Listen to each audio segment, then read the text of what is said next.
صحیح بخاری حدیث نمبر 46۔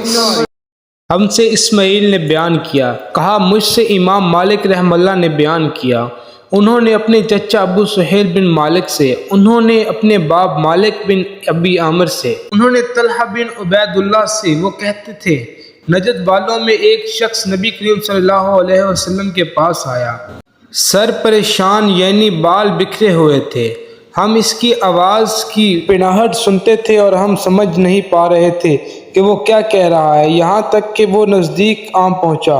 جب معلوم ہوا کہ وہ اسلام کے بارے میں پوچھ رہا ہے، نبی کریم صلی اللہ علیہ وسلم نے فرمایا کہ اسلام دن رات میں 5 نمازیں پڑھنا ہے۔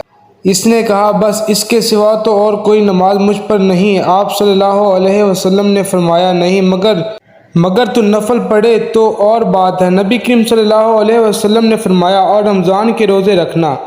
اس نے کہا اور تو کوئی روزہ مجھ پر نہیں ہے۔